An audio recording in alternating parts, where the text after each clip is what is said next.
north and west of Grand Junction. And so, yeah, it's kind of out there, and it's a beautiful part of the country. If you haven't been there, please come visit one day. I never thought I would grow to love it as I have, but yet it's just a beautiful part of the country, as is your area. And I have not been here long enough to explore everything. This is only my third full week on the job, and I arrived here 3 weeks ago tomorrow. So I haven't really had a lot of chance yet to do a whole bunch of exploring. So I intend to do that, make good use of my downtime. My job back home, I'm the Forest Environmental Coordinator. I do all things NEPA. I consider myself a glorified cat herder. And there's also, if a project needs done, they go, hey, Leanne, what you doing? We could use your help. So, you know, I get involved and help out wherever possible. I love working for the Forest Service because it's really just a great opportunity to work with people and natural resources and really try to make our natural resources relevant to society and the public at large. And that's really something I believe in with all my heart. Cool. Okay. Thanks, Leanne. And I'm sorry, just for the record, I am recording this for the sake of minutes. And so the last person, LaJohn, if you could please reintroduce yourself again, that would be great. No worries. LaJohn Heyman, Partnership Coordinator at Shasta Trinity National Forest. The position's meant to be able to be an individual with a specific capacity to reach out to organizations such as yourselves and make sure that we're getting feedback from you to incorporate into various elements of the work being done on the forest. So it can at times be repetitive, as obviously you work with a lot of program managers already, but I'm be there to make sure that things don't fall off the plate. So if you're not currently communicating with somebody in the forest, I'm there to be that person. And then other capacities to be determined on a case-to-case basis. So it's good to meet you all. That's good news, LaJohn, because I got a couple of contacts that are not being very responsive, so I might reach out. Please do. I'm available. Please do. Great. Well, thank you. And Chris Losey has joined us as well. Oh, fantastic. Chris, we're just going through our intros and stuff. So you just got on right on time. Oh, perfect. Yeah, you know, I've met most of you, at least virtually. Chris Losey, District Ranger, South Fork Management Unit. That's Hay Fork and Platina, everything south of 36, everything that burned on this forest, unfortunately. So happy to be here. Thanks, Chris. Great. Okay. So usually this kind of first agenda item is an opportunity for the line officers to kind of give us an update on staffing issues. So we know there are a lot of people doing acting jobs right now, but also, you know, vacancies that might be important to the recreation side of things. So I don't know who wants to kind of go first. You can do rock, paper, scissors and decide if you want, or so kind of a Chris, Cindy, Leanne gig, I think. Absolutely. Chris, I'll go ahead and tell them what I know about the Shasta Lake District. So we have several openings right now and working very hard to fill them. And I'm sure, as you're aware, our hiring can sometimes take longer than we would really care for. So right now we are working on getting a key person to help our special uses program, who would be a very helpful person to Paulette. And so that job is currently live in USA Jobs right now. And it will be open until the 19th, at which point I'm hoping that we can have a hiring panel and and move forward with that, and maybe actually have someone live in the job come February or March at the latest. It's coming at a terrible time of the year with the holidays, of course. So, but we will do our best to get that filled. So keep your fingers crossed for us, because that's a very important position for us to fill. We are also working on getting some more assistance with our special uses, and also just general front desk items at the Shasta Lake District. We have an administrative assistant that is not live in USA Jobs yet, but soon will be. So that'll be really helpful to have someone in that position. And then we have a current live position in USA Jobs for a fisheries biologist, hydrologist. And I think that position will also close on the 19th of November. So it'll have a very similar timeline in terms of filling as the position that we're looking to assist our special uses and permitting shop. And then I'm trying to think what else we're working on right now. Those are the active ones that we have going at this point.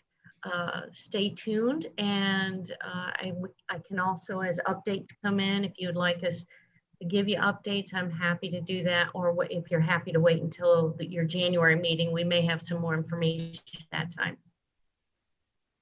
So is the special uses person that's helping Paulette, is that primarily for the Trinity staff or both Trinity and Shasta? It's for the entire NRA. Okay, great. Thank you. Mm-hmm. And is there an estimated return date for Sarah? Well, I'm going to be with you through to about the middle of February. So I think Sarah will probably start transitioning around that time back into her regular job. And I know Sally is detailed down to Mendocino. Do you know how long Sally will be away for? That I don't know. Chris, would you have that information perchance? Sally started her detail last month, I believe. So if you just November, December, January, February, probably February, I'm thinking. Okay. I don't bug her. I had asked her for some information before I remembered that she was gone. So this way She's buggable. She's been doing stuff for us, but yeah, it's better if we don't. Right. Okay, thanks. And again, Cliff is the acting right behind her. Cliff Piper. Right. So Cliff Piper is kind of stepping in to do Sally duties, except he's on fire duty. I know you guys are spread really thin, but we hope to get a detailer, but I don't know where that is right now. Okay. All right. Thank you. So Chris, what other kind of positions that we are always interested in you have that you're working on filling or recently filled? Well, 3 weeks ago, our new NEPA planner started, and she comes to us from the Peace Corps, very energetic and eager to try new things. No real experience with the Forest Service or with NEPA yet, but we're getting her trained up, and I'm sure she'll be working some on recreation related projects. As you know, we got an archaeologist a few months ago, a heritage program manager. And she's there. The archaeologist's top priority right now is working on the Weaverville Community Forest Project. And then we've got a few openings right now in timber and forestry, not exactly recreation, but there's often some nexus in that, especially since sometimes, they get involved in, hazard tree issues and issues around campgrounds and stuff. So I would argue they have some impact on recreation. That's really all in the near term right now. You guys recently filled either you or Trinity River Management Unit, a fisheries position, right? That's right. TRMU filled a fisheries position and a special uses position. The fisheries position is Eric Wiseman, so he's likely familiar to many of you. The special uses position, I don't remember his name. He's coming to us from a different region in the Forest Service, I believe.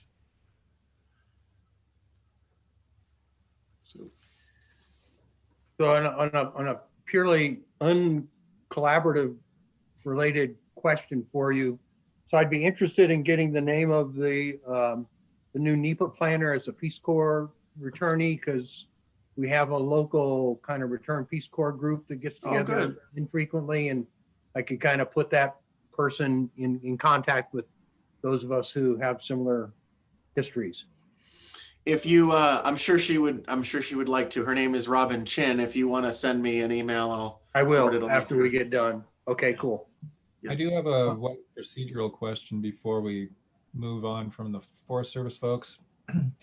And this question, I guess, is either for Leanne or Chris. I'm under the impression that a lot of, with sort of the rise in the COVID cases that are happening more recently, I was wondering how the forest is actually going to be responding to,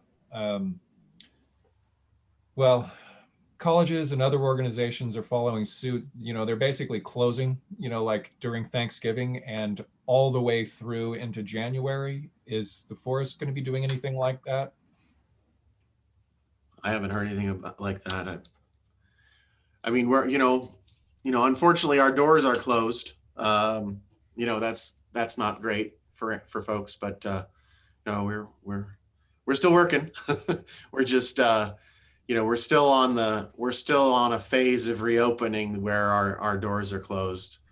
But we are doing a lot of customer service over the phone and over, online and through the mail. So we're able to do that. We're just not opening our doors. But yeah, no, we're still. Now, of course, as you know, the way federal employment works, there's usually use or lose leave at the end of the year. So a lot of folks will be taking time off just because they haven't been able to take it during the year, especially with the fires and with COVID and such. But no, we're not closing except for federal holidays. Exactly. And, and right now our staff is such that they come in like maybe 1 or 2 times a week, and then the rest of the time they're teleworking and working from home. So, but we are available, and maybe not as handy as we normally are. And that frustrates us too, because we'd rather certainly visit with you in person and be as responsive immediately as possible. But I promise you, we will endeavor to work through this. But no, we are not closing. And Chris is exactly correct on that. Right. So I have one quick vacancy question also. Maybe Chris knows maybe more than Leanne, but whoever. So how about the Trinity River Management Unit Ranger position? What's the status of the advertisement and filling of Joe's spot? Well, the announcement's closed is what I know. So okay, well that's good. Yeah. Cool. Okay. Any other questions on kind of staffing issues? If not, this was just for a quick update. We had quite a bit of discussion last time on funding opportunities related to the Great American Outdoors Act, and we were just curious if you guys knew anything more about your pitches, your requests for funding through that. So Chris, I can speak a little bit to that, and then if you can fill in. I spoke with Scott Russell just a little while before we're meeting this morning or this afternoon, and we did have several projects that we think will receive funding because of the Great American Outdoor Act on the Shasta Trinity. And I've put a list together. I'm happy to share that with you. I can show it you quickly on the screen. But what I did want to tell you was that the Bowerman Barn roof replacement project was funded. And I don't know any details, so stay tuned for how the details unravel. But I do know that, as you know, as much as we do now, we anticipate that to be funded.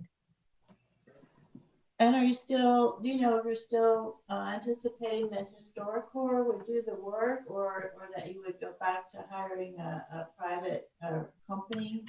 Don't know anything about that. So, but I do know that made it through the list.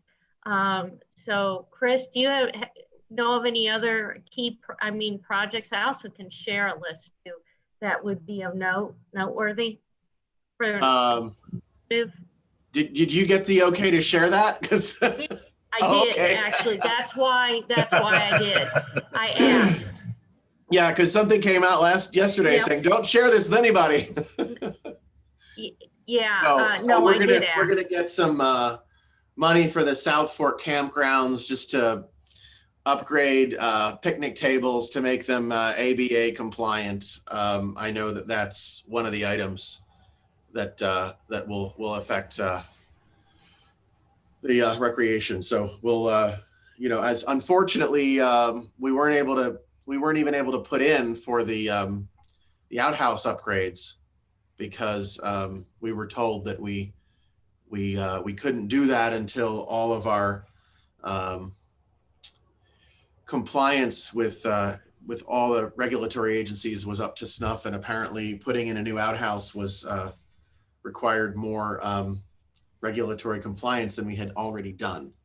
So we weren't able to even ask for the money to replace our outhouses, which I thought was unfortunate. But we did get money to replace like picnic tables and things like that. So I had a question about, and you can tell me, the two projects that Sally mentioned last time that you had asked for funding for were the Stony Point water system. Do you know if that one was funded? Is that the Trinity Unit NRA water system repair? This one, Probably, because I think it was going to be more than just Stony Point. yeah, this one included the Stony Point campground, which has been closed. So all I can tell you is there was a line item in the potentially approved list here. It says Trinity Unit NRA water system repair. So Okay. that was on the list. And then there was another one that I'm thinking you might be of interest in. NRA signs and kiosks repair and replacements. Cool. And then let me look and see. Probably, I don't know if you're interested in this one, but some Trinity Alps wilderness projects were also are slated to be funded. We hope and pray. So, assuming everything goes according to plan. I worked on Landers Loop like 5 years ago. I wrote the decision memo for that.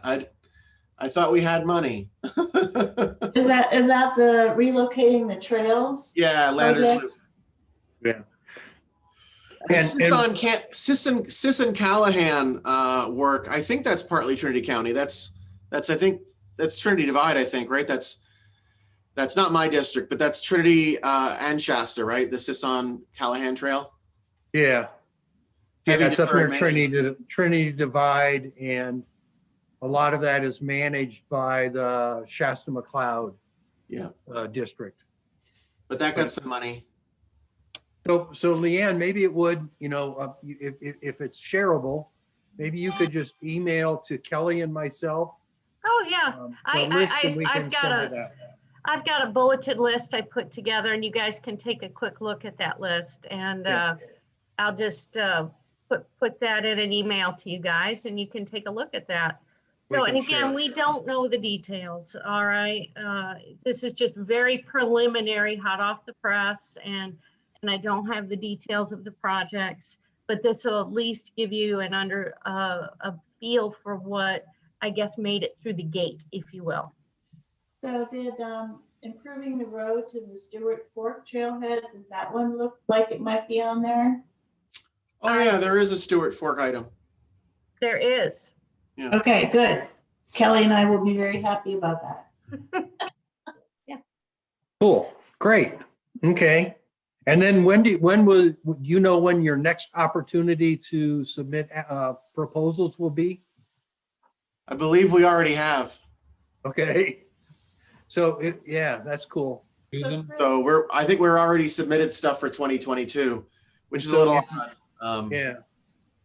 I know, Chris, last time Sally was saying that, that you did need to do the environmental documents for the replacing the toilets on the South Fork. So is that something that the new NEPA person is working on? Or how are you going to get that NEPA? Yeah, I have not been able to have that conversation with Sally. I would like to, and I don't know if NEPA is really necessary for toilet replacement, but certainly it was other permitting that was needed. Section 106. Certainly heritage, yeah, heritage. Yeah. We need to make sure that we're not digging through something, right? Gotcha. Putting a lot underground, but yeah, I don't necessarily think we need to do any NEPA analysis for a toilet. I would imagine that in general there is no public controversy and no real issue with that the community is behind that, and like people like working toilets generally. Yeah. Susan? I Ron? Certainly hope so, Chris. Okay. So then, Ross had a question? go ahead, question. Yeah. I think we're just talking about projects that have been funded, but there was some movement on the Trail Around the Lake project, and we missed the meeting. Now, I don't have specific information on that. So Chris, do you know something about that? Or Cindy, would you have some information on that possibly? What we call the Trinity Lake multi-purpose loop. Right. Hello, I'm trying to figure out these things to use here. Okay. Sorry, I'm not used to the Zoom thing, sorry. I don't, they're really, the only movement there has been was we met with the Caltrans person. I forget her title. And they are going to be able to extend that one culvert between what was the old Kokanee picnic area and where you come into the existing campground. There's a big gorge there, and we need to fill that in order to have the trail go there. But it's right where a big culvert comes in, and it's made a big,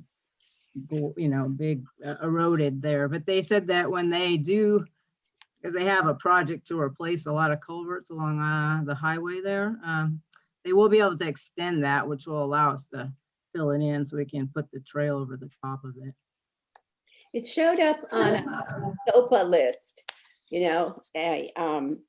of potential projects. Shasta Trinity Trail CE, and it says planning status, developing proposal, expected decision January 2021. And it's on this. It is on the SOPA. Yeah, if that's what you're talking about. There's no movement right now. No, it's not been. It's not been placed on by people above me on my plate. There's been other things above it. I'm sorry. I don't control that part of it all. But there is still one question for this first section of the trail. I know it's come up before, but I don't know if anyone's discussed it for a while, but where the trail's supposed to go over the big culverts by the Stony Swim area. We've never discussed with Caltrans whether that's going to be possible, because when I had our trail expert out there, he said it was going to be really hard to put the trail there because there's lots of big rocks and stuff. And I don't know that we can't really move any of that rocks because that's Caltrans fill for their culvert. So we're gonna have to, at some point, chat with them, somehow, to discuss what to do. Because it's not the safest thing to have the trail go on the road, and there are gonna be points or, you know, trying to go all the way around the lake, where it's gonna have to go onto the highway, which is, you know, a little concerning, but I'm not sure there's any other way to do it. So, but anyway, I mean, we might be able to put the trail across those culverts below the highway, but it's a discussion with council right away. And that's- Cindy, Yeah, we've looked at that before, and we did plan to go alongside the highway. There's plenty of Okay. shoulder there, and we're not on the highway, we're next to the highway. But we, Sure. It's next to, I mean, it's on the pavement of the highway. it's on the shoulder, yeah. yeah, So that's, there's no other, this the simplest ways when the lake comes right up to it, it's just to go up on the shoulder. Mhm. As when we cross the bridge across north of Trinity Center there, you know, when we're gonna cross the bridge. Be Right. on the road there. Sure, yes, it's a foregone conclusion that at some points it's going to have to go on the highway. I'm not saying in the highway, along the highway, on the side of the highway, but it, you know, it's slightly dangerous, so, you know, Right.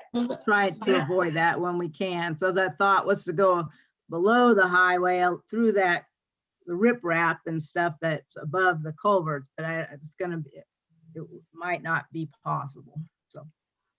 but we But have. it was good that Caltrans said they can extend the other culvert. That would be very helpful. So Carol, As I say, that Stony Point area, we've had accidents there. It's a pretty narrow causeway. Mhm. So I think it would be, you know, best if we could, you know, move the bikes off the road a little bit. And the other thing I was going to say is, Cindy, from what we understand on the environmental documentation, the only thing we had left was the wildlife report, you know, where the data collection had been done and the report hadn't been written up. So we're still trying to get that final piece written up by the specialist to come to you then to kind of do your magic. So I don't know how to keep pushing to get that one piece done, but we keep asking about that. Because Right, it's been over a year that we're just waiting for that write-up of the data. Yeah. Yeah, and Probably and may actually that's be not two. in, Two or yeah, it's the 2 district years. ranger or someone else. And, you know, unfortunately, the wildlife biologist has many things on Right. his Yeah. plate too. I'm But sorry, you know. He could take this one off real quick. Yeah. He could. I know he was just working on the Weaverville Community Forest, something. yeah. Go So ahead. Cindy, Leanne. we'll talk offline about that and see what needs we need to address about that so we can help answer their questions. But thank you for bringing that up, folks. And I'll work with our wildlife biologist to see what kind of information he's lacking or still needing to do. Yeah, because So the thank you for concern, bringing that up. well, the concern is that the data collection was years ago. So, I mean, is there a you know, a time frame that, you know, because at some point, do you need to go back and collect the data again and start all over? We don't want to get in that kind of situation. Thank you. Yeah. So the next thing on our agenda was just kind of for information on campground usage. And I believe Kelly Sheen sent out a spreadsheet of campground usage or you know, in the NRA for this last camping season. So I just didn't know. I mean, you know, bottom line is, seems like the numbers verify what everybody thought, which is that it was a really busy summer. So I don't know if there's any comments, thoughts. Anybody have anything? Do people look at that? What we don't have is marina or boat ramp usage. No, so I mean, my question there is, so I mean, we had thousands of people using the campgrounds.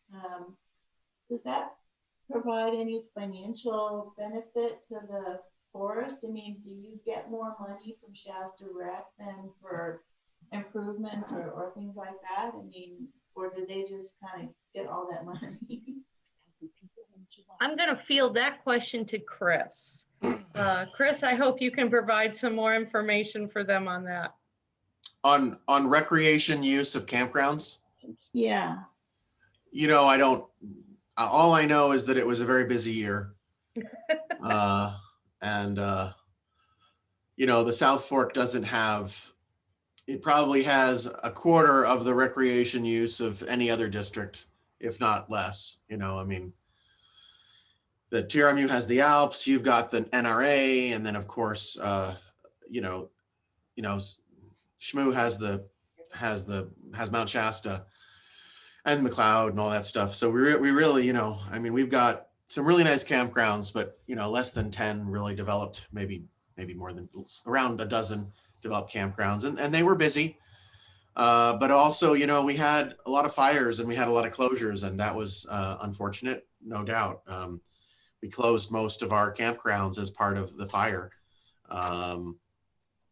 So, you know, all the ones south of 36, Deer Lake Springs, there were a couple around High and Palm that stayed open, you know, but come September, we had most of our campgrounds were closed. So we had some heavy use. Well, we had some use in the Indian Valley area, which even while it was part of the closure, but yeah, just I can't give you numbers. You know, I think Sally would be the right person for that. And then, so then this is probably not a good question either, but on the spreadsheet that Cliff sent, so for like reservations for the campgrounds, which are, you know, Lewiston and Trinity Lakes mostly, there were 11,000 essentially reservations. So is that 11,000 individual nights? Do you know that someone was at the campground, or what does that total number mean? That I do not know. Cindy, do you have an answer for that? Because I honestly don't know that. I don't know either. I'm not sure what Cliff has on there. Yeah, and I'm not really involved in the collection of actual use data very often. So yeah, sorry. Okay, well, we'll ask him later. Thanks. Yeah. It just seems like if there were 11,000 reservations, that's amazing. That's just packed. Well, I will tell you this, and this is from my own home forest on the Ashley. We had record use this summer. We have never ever seen use levels like that on the Ashley National Forest. So that being said, that does not surprise me at all if you had those levels of high use. And I talked with Joe Stubendick, who works on the Shasta Lake side of things, and he took no leave this summer because he was constantly working on the rec sites on the Shasta Lake side of things. So by all means, across the country, we saw record use levels. Great. Just out of curiosity, has everybody seen that chart? Yes. So I guess my only question is, and maybe this has been answered at previous meetings or something like that, but it appears that Stewart's Fork Campground was closed, or did they just not? I mean, it's the only one that doesn't have any records whatsoever. Stony Point is closed. Stony Point is, but like, what about Stewart's Fork Campground? Oh, there's no campground at Stewart's Fork. That's the boat ramp. So it switches down to That's the kind boat. Oh, it does have boat ramps at the bottom. at the bottom. So that's Stewart Fork boat ramp, Minersville ramp, Park Springs ramp, and it's Bowerman ramp. Oh, I'm thinking of Bridge Camp. Sorry. Yeah, I Bridge saw Camp is that. the one that I always associate with Stewart's Fork. So And the weird thing about Stewart's Fork is it was packed until the lake went down, but I don't know if anybody was collecting any money there. And I guess, so I think, right, and if Paul is still on, you're more up, or Kelly, on the special legislation that covers boat ramp fees for Shasta Trinity Lake, right? I mean, that's money that stays on the forest. So at least for boat ramp usage, we get some of that money back, right? That's my understanding. And for the, they reauthorize that? Yeah. Yeah. And so the question is, do we get any money for the campgrounds? I mean, of Right, those, that's the question. if you add up the 21, so it's 22,000 total between reservations and walk-ins. I'd hope that some of that money comes back to the forest. I think it at a minimum, and I don't know the details, and we may just have to wait till somebody who is involved in that is back, but I think depending on reservations and revenues for the concessionaire, that helps to set the amount of maintenance work that they have to do each year in the campgrounds. So upgrades and fixes and things like that, I think is at least in part tied to the revenue stream each year, so that they're not hit, with a heavy maintenance requirement or replacement requirement in years, when there's nobody at the campground. So I think that that's at least a piece of it, but I just can't remember the details, and we'll just have to get Sally or somebody to update us on that later. Could we get Shasta Rec to show up at the January meeting and give a report on the campgrounds? And I'd like to know if they made all that money, what are they going to do to fix it? And what's their plan? Because I don't know if we're going to have this many people, but it doesn't look like people are going to be traveling next summer by air. So we're going to say a good number of people show up again in the summer, and be nice to know what they're going to do with what they're doing with all the extra money they got. Is that something? You guys, I'm going to see if I can find our rec planner for the Shasta Lake side and see if he can at least answer that question about campground fees and how much of that we retain. I'll see if he's available. Okay. Sure. So that we have an understanding, like 22,000 reservations, and on the low end, from what I understand, like $16 is kind of per night is like probably on the low end, because some of them are higher than that. But that alone would be like $352,000. So, Yeah, so one of the things Shasta, though that I do want to mention is I believe that one of our biggest money makers is the cabin rentals. And we had to close our cabins this year because of the fire.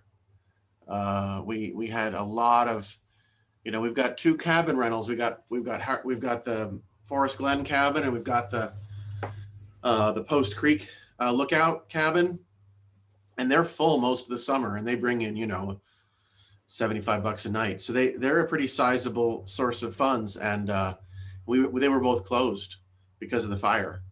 But So, that- that's money we don't get. So that there's that too. It's not. So Chris, are the cabins directly reservable through rec.gov to the Yes. Forest Service? They're not managed by the concessionaire, right? Correct. They're Okay. managed by the Forest Service. Yeah, cool. I never even knew that. That's So, good to, we'd good like to to know. get more rentals out there. We think that there's a demand.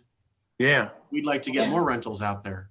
Is the we'd Forest like Glen to- is the Forest Glen cabin still there? The Forest Glen cabin is standing. Yeah, okay. We don't know whether we're going to have power because Well, you got the guy on the call to help you with that. We've So been- I we've had been the call for talking that, about yeah? Yeah, we've been talking about that already today. See, So I'm not I going to had- let you get away with it. So I had another observation on a string of zeros.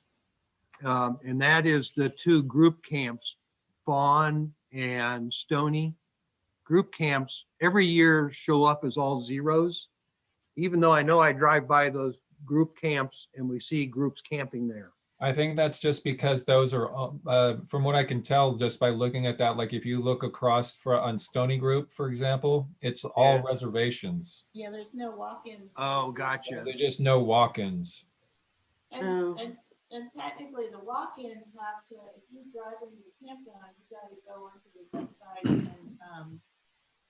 reserved through rec.gov anyway. There's no actual concessionaire collecting fees for walk-ins. Walk-ins are low. That's not quite how it works anymore. And I Carol, think it, Pat, when you guys are Yeah. talking, like when one of you is close, you come through real clear. And then when if one's back, it's like your microphone's like adjusting to that, and we can almost not hear like anything you just said, Carol. Okay, never mind. If you lean in, I think it'll be fine, is what I'm Okay. getting at. Wasn't important. okay, well, anyway then, anything else on the campgrounds? No? Okay, so trail stuff. So the two things that we had on the agenda kind of recurring is status of the NEPA process for the Weaverville Basin Trail System, which is also the fuel maintenance project. And then how things are going on Hayfork Trail. So I don't know that I think Chris, you had mentioned that the archaeologist was focused on Weaverville Basin Trail maintenance / fuel maintenance project, but anybody, I think there was supposed to be decision by late this year.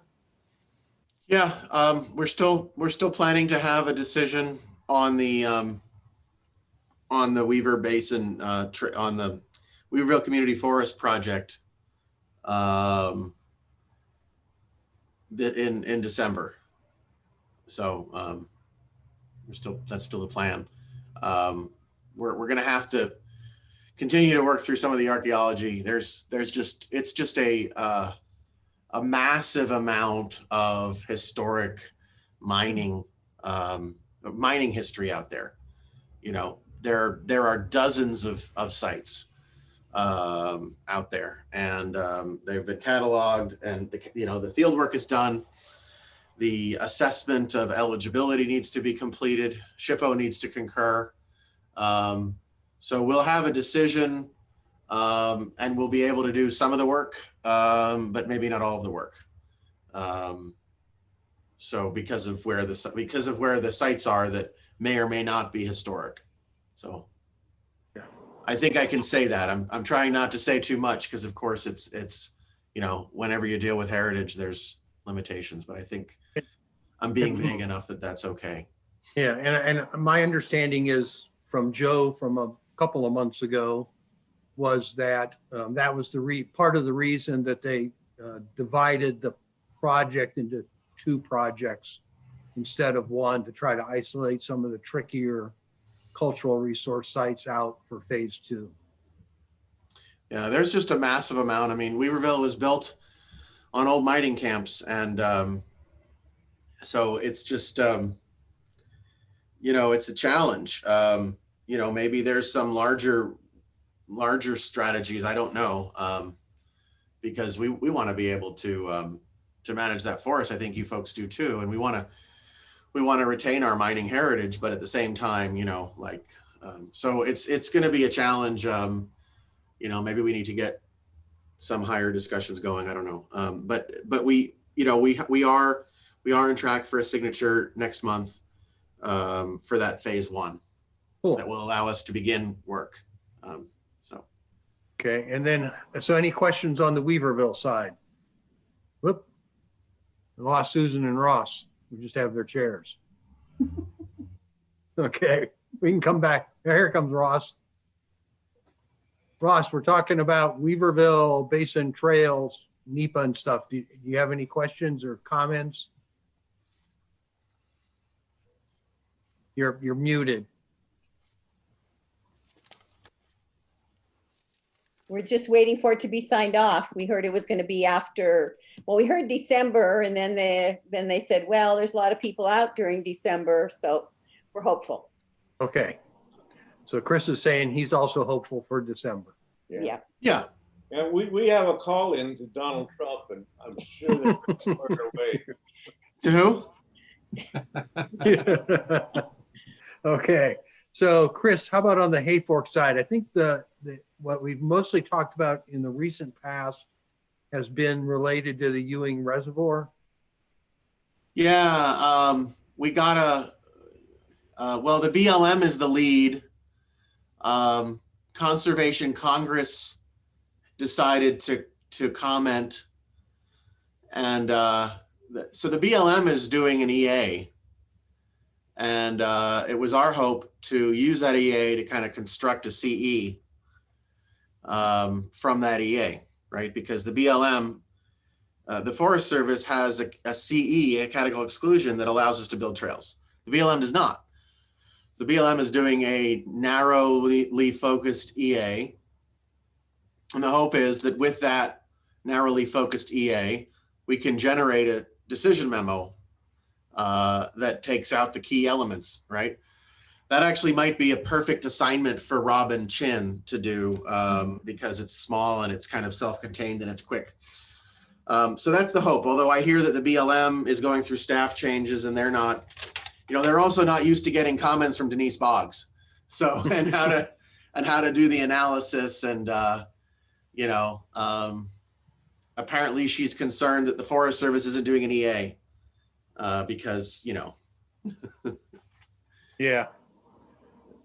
she's concerned about owls, and there's no owls out there, but she mentioned owls and erosion and it's kind of, so, hopefully that Ewing Trails project, once the BLM gets that squared away, we can take that and hopefully generate a decision from that. That's my hope, and that it could be done relatively quickly. We're allowed to utilize the scoping from the BLM to count as our scoping. Oh, cool. So Okay. we can do that. The bulk of that trail sits on BLM property, right, Chris? I think so, yeah. And so I think it's mostly BLM land out there, right? So that was my understanding. So Yeah. is there Forest Service land on any part of it then? yeah, otherwise you wouldn't be. If there wasn't, we wouldn't even be really involved. We would just say, go forth and do good things. Okay, I just haven't looked at that area for a while, so I was. And I haven't either, but I'm sure that that's the case. Otherwise, we wouldn't be. We know that with our process that we don't need to ask others to engage unless we have to. But I wanted to share something else as well. If we're talking about Hayfork Trails, and I don't know the name of this because I'm down in Hayfork a couple days a week. I was actually there, Monday through Wednesday this week, and I'm down there. But there are trails that go right along Hayfork Creek near the Hayfork Forest Service compound. You got folks familiar with that? Yeah. So there's actually a trail that goes kind of in a restored wetland. Well, it's like a creek. It's creek, and there's been some restoration out there. And then our compound is right against the trail. So can I share my screen? How do I do this here? Sure. Just 1 second. Go ahead. What do I do? Just basically go to the bottom, and then where it says the green part where it says share screen, you click on that, and then it'll bring up a little window, and you can choose which window you want to share or which screen you want to share. Can you see it? Oh, there it goes. see it? Okay, so this is, can you see my mouse, by the way? Yep. Yeah. Yeah. So this is Hayfork Creek, and my understanding is that there's a trail that goes along Hayfork Creek.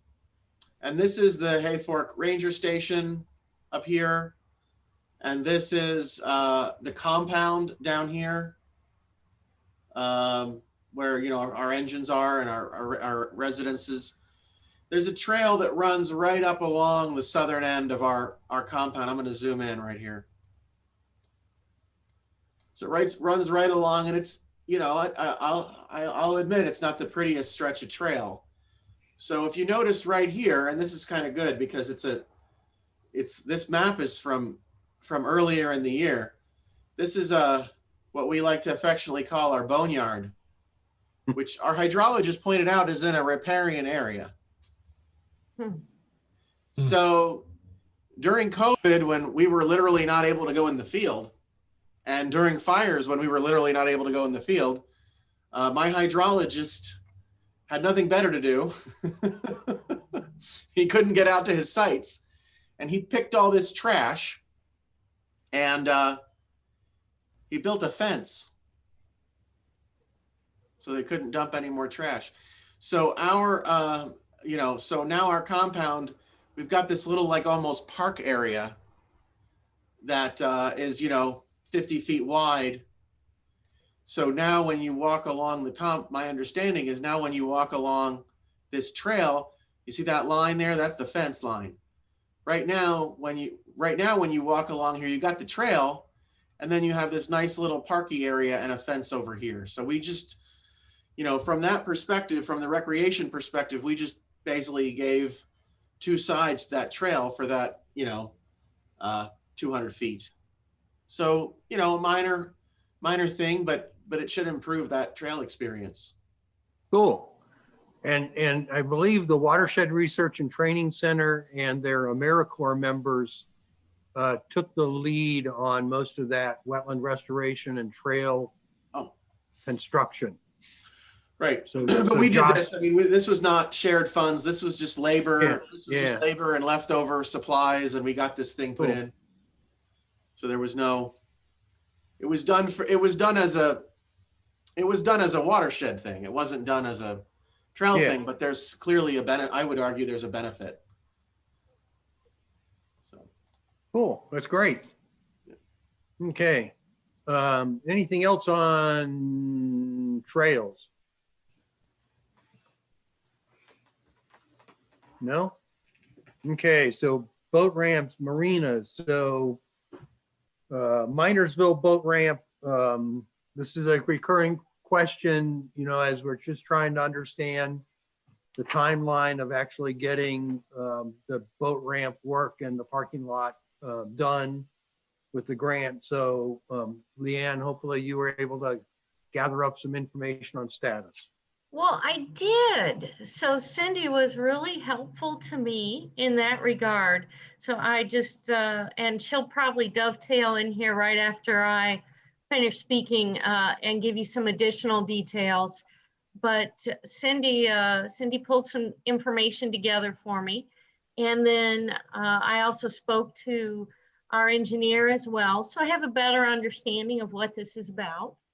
So I guess what the basic skinny on this is that we had a grant application and we received like $4,850,000. Does that sound right to you guys? From the state of California.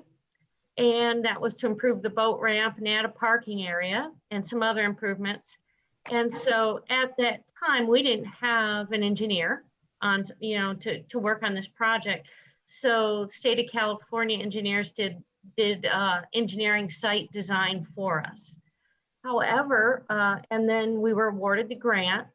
And so we requested those funds for planning and started to put a statement of work together, SOW, so that we could get a contract for the design. So by that time, we did have an engineer on board.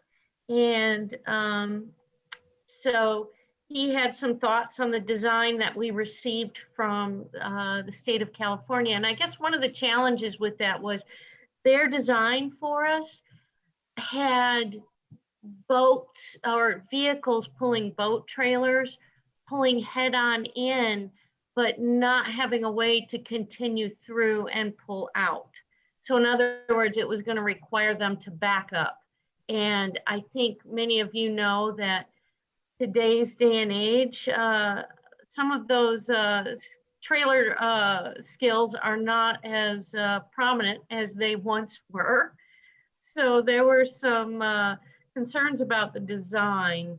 So our engineer looked at the design and he did some reconfiguring and rejiggering on the design to get 25 parking spaces in there that were pulled through. So it made it more safe. However, that design requires a little bit more space. So, and there's retaining walls and such that go along with that. So it has a little bit higher of a cost. So we ended up going back to the state to see if we could get more money from the grant that they had given us. And they're like, well, no, not from the current grant. We'd have to reapply for a larger grant. So they continued, they would let my tongue's getting the Department of, is it boats and waterways? Hang on a second. Okay, you guys got, hopefully I'm starting to learn some of these acronyms. Said that if it cost more, that the forest would have to pay for that extra cost of construction. So we have gone for some more money. And I know this was recent. This got on a list to get some more funds for the design here. And right now, that's where we're at. And what did I miss out of that, Cindy? I hope I captured your notes as best as possible. I'm sure I missed out a detail or two. No, I think you got it, basically. I mean, there's maybe two routes we could go. We did go back to DBOW to their engineers to see if they could reconfigure what they had given us and in a not as a big area as what our engineer came up with. So maybe that we could still meet the cost within the given grant. But so we either, maybe they can come up with something a little bit different than what they started out with, that we can still get our 25 parking places in a better manner. And we could go forward with the grant, or if we need, because we have to have the 25 parking places, that's, you probably know that is DBOW's requirement. Or we could get this other money that we applied through Forest Service ways, and then whatever the design came out with, we would be able to do it. If it had retaining walls and stuff, we would have the extra money. I think that's all, unless there's questions. Yeah, this is Paul Hooser. Is there a concern that the delay might cause us to lose the DBOW grant? No, we've already in the works for an extension, so. And they've said they'll grant the extension. I mean, that would, it'd be terrible for the kind of the pursuit of perfection here to cause us to lose this grant. No, they've already sent me the pending thing. They'll extend it for a year. That's how they always do it. The new date would be February 1, 2022. I have the paperwork, which I had to send to our grants and agreements people to route through so that our Forest Service forest supervisor signs it. It goes back to DBOW, but it's in the works. They're not. I can't see that they would change their mind now. What's the timeline on finding out if you get the additional Forest Service grant money? That I don't know. Maybe Leanne knows that.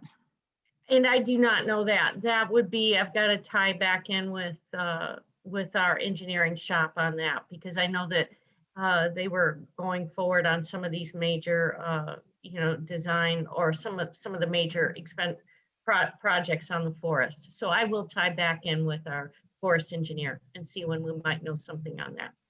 So I guess to close in, if we were at risk of losing this grant money, we could move forward with our design that requires backing up.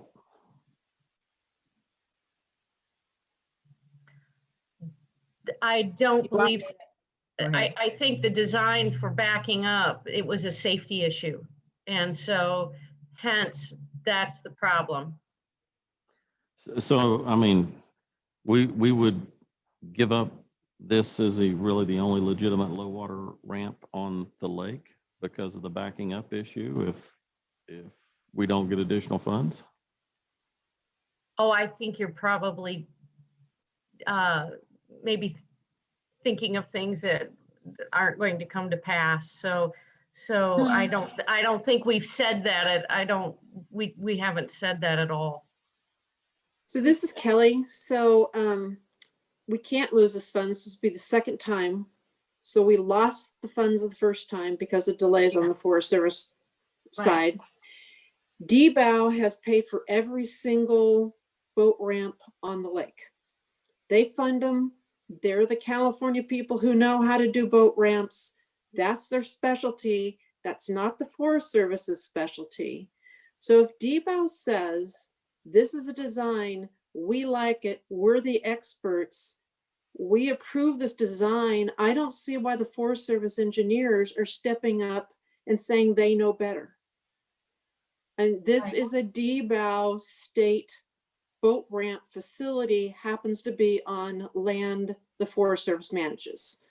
So we've had big issues of why the Forest Service engineers think they know better, when that's not their expertise, and it's DBOW's expertise and their engineers who should trump everything when it comes to the parking design. So this whole Leanne? delay is just frustrating. Can I say something, Leanne? Of course you can. Okay, so hey Kelly, the design that DBOW did first was a conceptual design, or kind of a preliminary one, so that we could get through the grant process. When we went back to them and pointed the problems with the backing out, they said, yeah, we agree with you, and that's why they're re-looking at it. Okay. But you have the Trinity Center boat ramp, and people know how to back. I mean, this whole thing about people don't know how to back and that's a safety issue, that's ridiculous. People know how to back their boats, or they never get it down the boat ramp. So I don't know. You have to back out of the Trinity Center ramp parking spaces right now because of the reconfiguration. Everybody pulls in and has to back out. So as Cindy just said, some information that I didn't have is that the state of the Department of Boats and Waterways said that it was conceptual, and they agreed that they were needed to redesign that. So that would be in keeping with the state knowing how to design boat ramps. But if you look at Trinity Center that they built 2 years ago, every one of those parking spaces is pull in, back out. And that's the Forest Service project and a DBOW project that was finished 2 years ago. So we can't risk losing this money over an issue of whether people can back their boats out or not. I mean, that's a silly. We have an extension, okay? And so take a breath.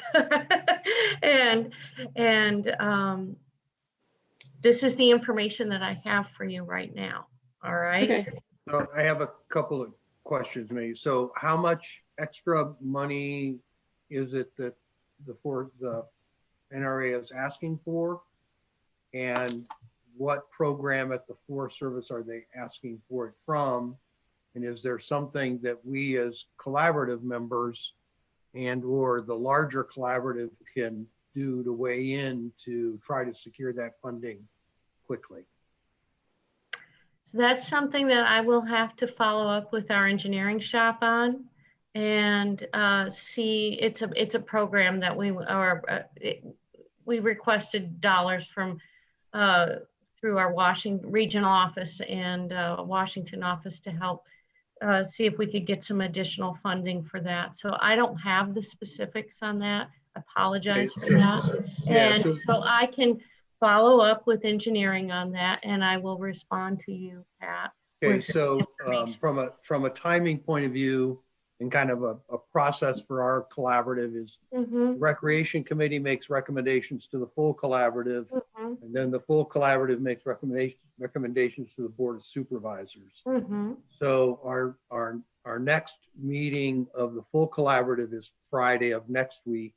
So if we knew that ahead of time, then this committee could make a pitch to the full collaborative to kind of, get behind this. And they have gotten behind, the earlier grant proposal before. So I would imagine they would support a push by the collaborative to just, advocate for this funding. So if you can get it to me as soon as possible, that would be great. And I'll make sure.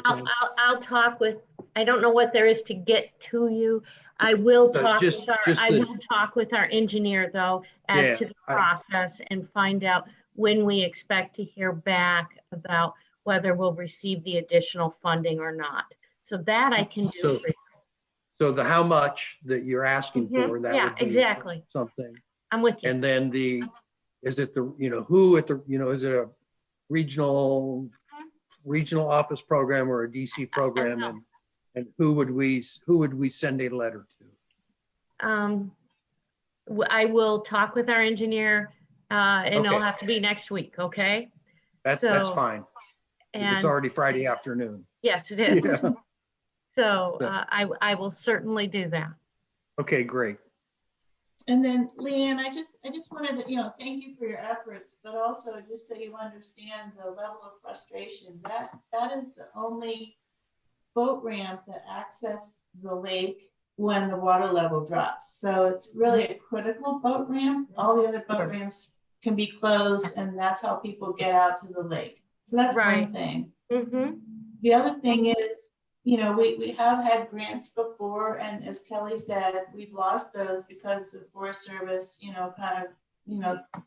keeps extending the process and can't get their kind of act quite together, which, I understand that there's a need to do that. And the third thing I wanted to point out is the way that ramp works, realistically, it's an old road that went through the lake. So when the water level is low, people actually don't park in the parking lot. They pull onto the lake bed because the lake is going down and they don't want to have to haul all their stuff from the parking lot down to where they're actually putting into the water. So that boat ramp doesn't get used as much as you would think the parking lot doesn't get used as much as parking lots typically get used. So just keep that in mind, why we're kind of saying it really is not critical that you have to have a pull-through parking space. It's just not critical. And just in closing, I want to say that we've been waiting for this ramp for over 10 years.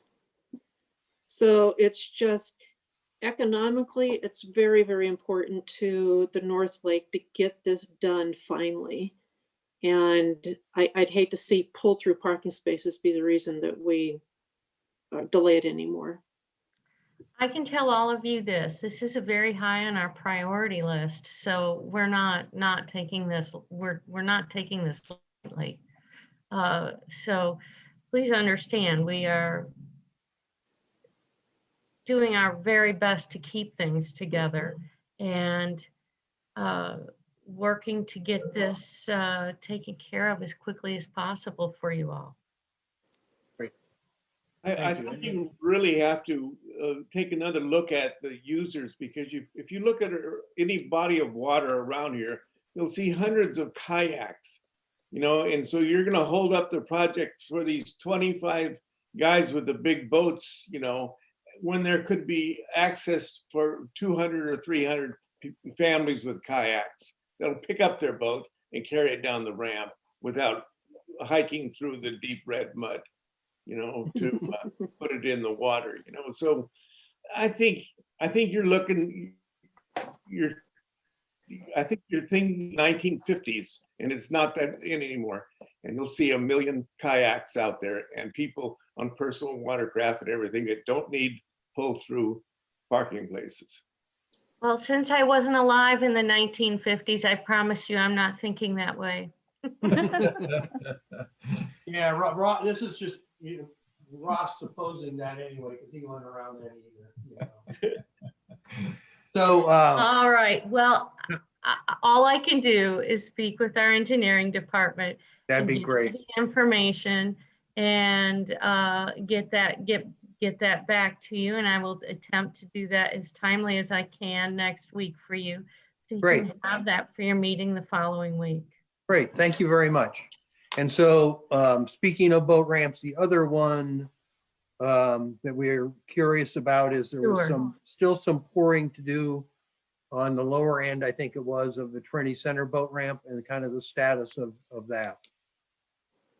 All right, so from what I have from Cindy, this is not as complicated.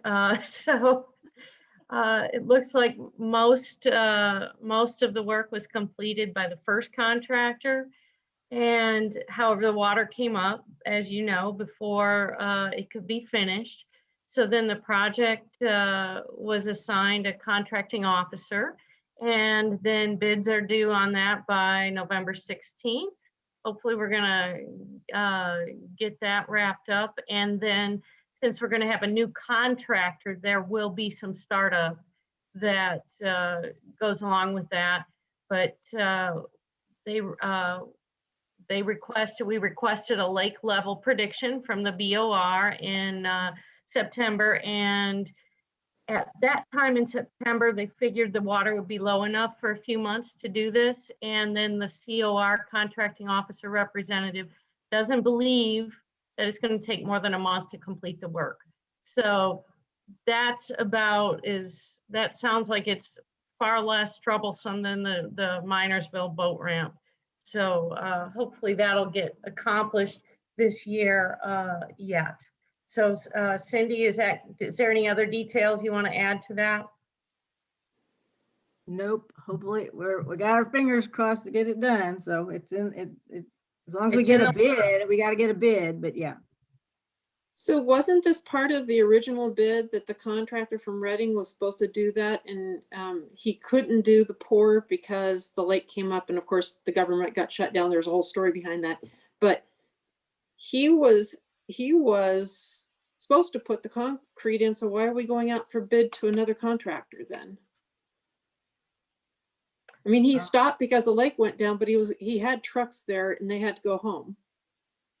Yeah, I don't understand the whole contracting process, but there's something about it where we can't hold him to say he has to come back and finish it. So he said he did not want to, so he's closed out. And we have to get, I don't know that I'm just speaking as a novice in anything contracting. So that's what our contracting officer told me, but I don't know the ins and outs. So sorry about that. Okay, I can understand why he doesn't want to come back. It wasn't pleasant for him, but okay.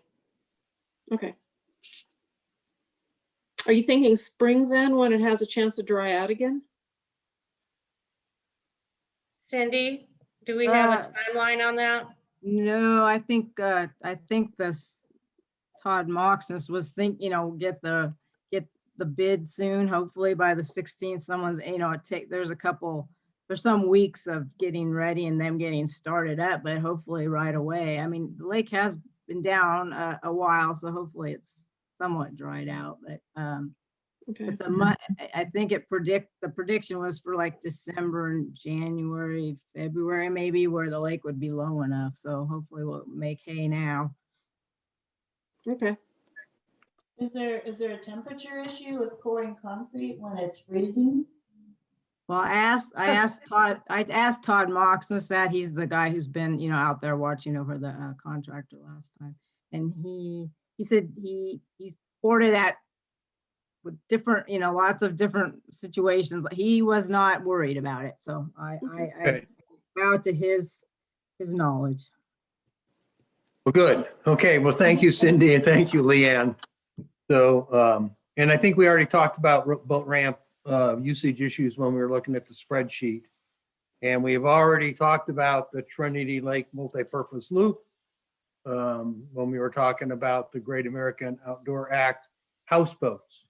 And this one, I'm not sure, Leanne, if you have any new information. I have nothing new to report on that.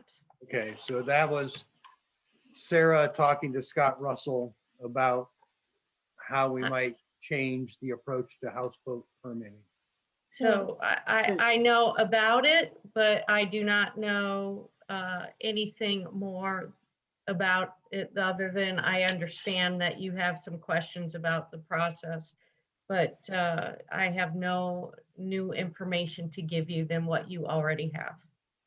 So Leanne, for that one, I would just kind of reiterate. So the last time we talked, the Forest Service was going to go back and do, some homework, some digging through the files to bring themselves up to speed with, how we got to this, need to deal with the houseboat permits. And at the time, last meeting, the members of the Recreation Committee who've been dealing with this consistently asked to be included at some point in that collection of information, kind of, review of all the past files so that we could kind of bring, the institutional knowledge, the local knowledge to that issue. So I'm just going to say, if while you're here on your detail, if they start cranking up and looking through all the files and trying to figure out what happened, we would really appreciate being able to sit down with the staff and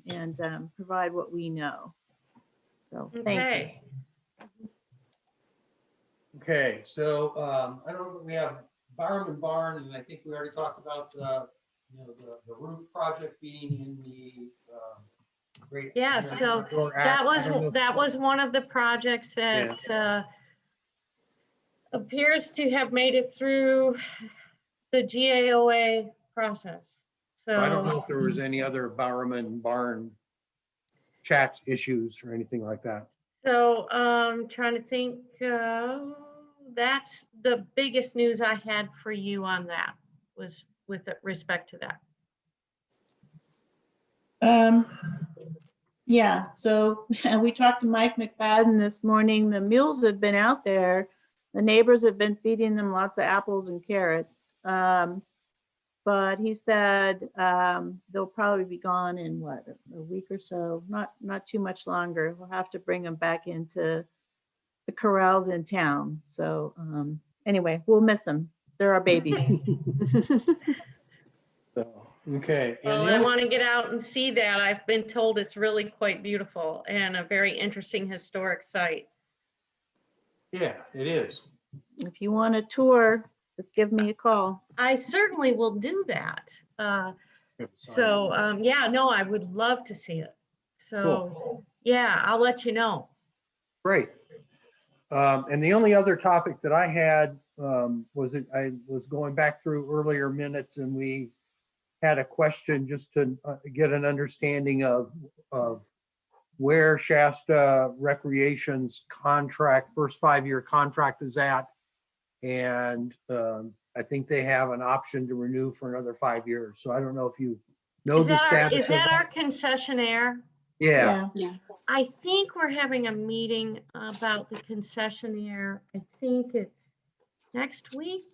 And so it'll be new information for me. But most of your boat ramps and campgrounds are with this concessionaire. Is that correct? Is that my understanding? That's what I thought.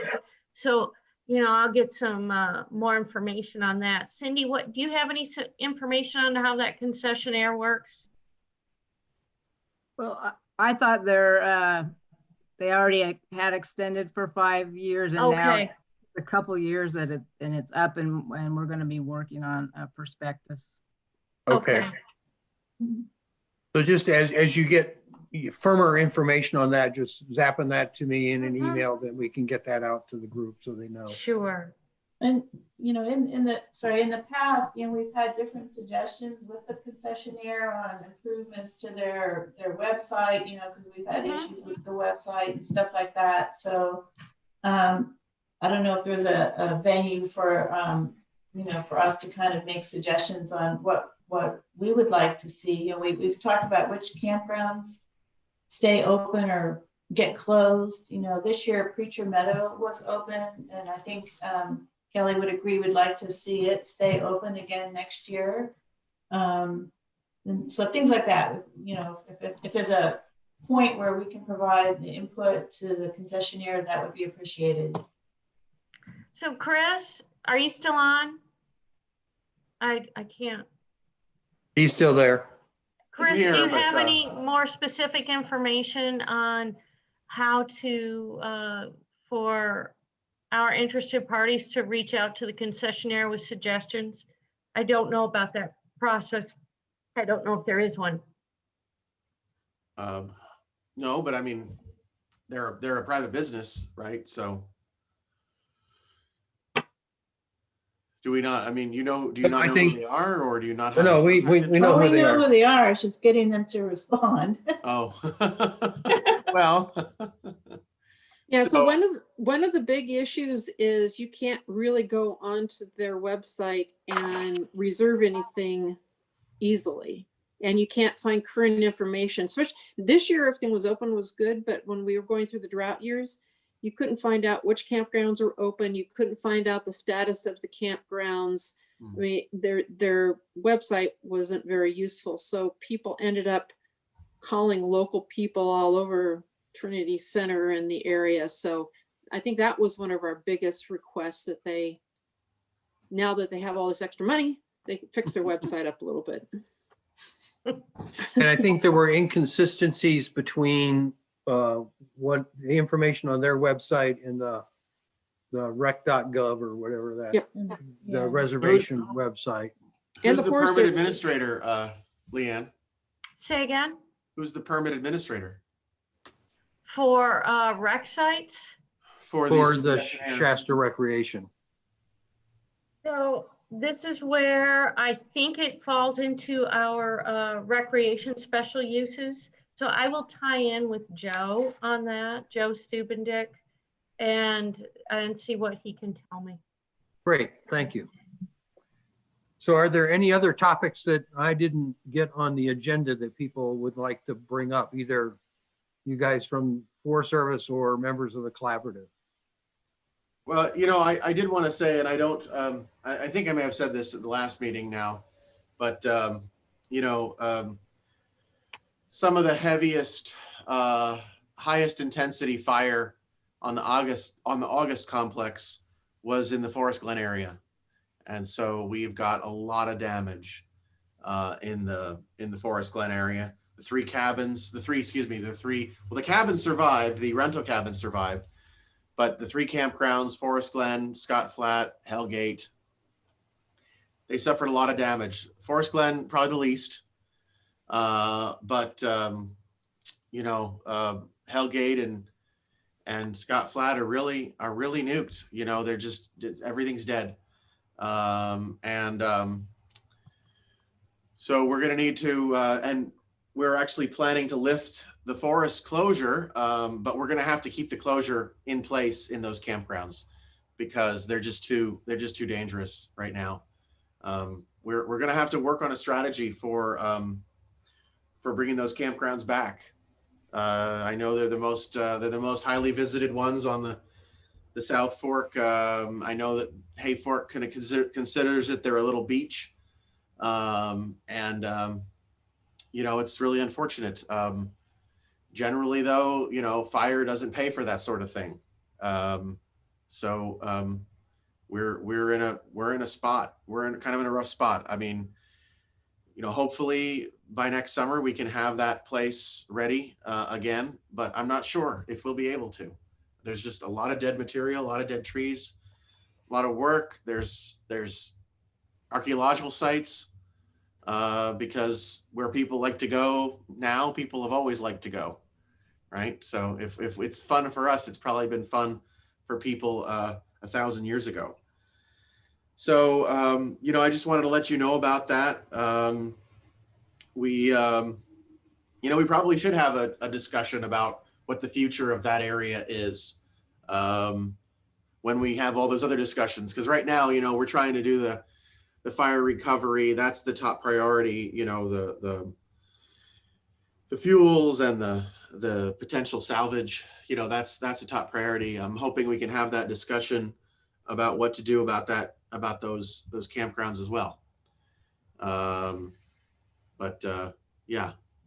Just I wanted you to know because it so you're not surprised. Yeah, so I think, Chris, hopefully you'll be at the collaborative meeting next Friday, and you can bring that up, to when we're talking about post-fire rehab and that sort of thing, bring that up to the full group, and let's see if we can't, elevate it, and one thing that the collaborative has been good at is, the eyes and ears of people like Kelly with the RCD and Nick and Josh with the Watershed Center, is that finding other sources of funding for things that you guys can't fund. I think that's a really important thing to make sure that we talk about. You know, I don't have an invitation to that. What time is because it's It not hasn't my come. calendar. What time is that? It's at 10 o'clock on next Friday, and I don't think the email has gone out yet, has it, Kelly? No, not. Okay, not I'm today. meeting with a tribal member at 10, actually. Okay. But I can have somebody else attend. Make sure somebody, yeah, anybody from the Shasta Trinity could bring that up. Yeah, okay. Okay. Anybody else, anything to add? No? Well, I want to thank Leanne for jumping in on stuff that you had no knowledge of 3 weeks ago, and Cindy for helping to, kind of provide the information from the NRA side of thing. John, hopefully you were the fly on the wall. Hopefully you got a flavor of what this committee is trying to work towards. Chris, thanks again to you also and to all the collaborative members. Leanne, just one last thing that I would hope you would get me would be the name of Sarah's baby. I will work on that. So we can send a congratulatory kind of card or something. Oh, I'm sure she would appreciate that. Yeah. And thank you so much for your patience with me. I wish I'd had every detail that you wanted answered. I wish I had. I always hate it when I don't just have that information right at my fingertips. I'm like, dang it, I wish I knew that. And I do know it can be frustrating, like, oh, we got to wait again for someone to get us more information. I understand that. I've been there too. So, no, I will endeavor to help you all out and be right there with you while I'm here. And so we have our forest leadership team meeting every Monday. So, this will be one of the things I'll ask our forest engineer if he can help give me the amount of money we applied for and how long it'll take and who we're going after it from and when we should know on that. So, but I'm also very grateful for Cindy being here. She was my right arm today, and Chris, I'm also, and Lejean, thank you for being here. And Lejean just sent us so lonely. sent us a chat message that the new little baby's name is Leah. Leah, that's right. Anyway. Awesome. Cool. So I will endeavor to get back with you all on this Minersville ramp and some of the questions you had about interfacing with the concessionaire next week. Okay. Great. Thank you, everybody. One last thing. This is a standing meeting, second Friday of every month. Every other month. Every other month, sorry, you're right. And so the next meeting will be on January 8th of this committee. We try to meet the Friday before the full collaborative. Okay, sure. All right. Well, okay. Folks, thank you for tolerating me, and okay. I'll chime back in with you next week. Okay. Yeah, and come up and visit. Oh, I will. I'm very anxious to see the barn. Thank you so much. Bring Lejean with you. All right, we'll have to arrange that. You take care, guys. Be safe. Right, great. Bye. Thanks. Thank you, everybody. Pat, you're able to stay on? Yep, I can stay on. Great, thanks.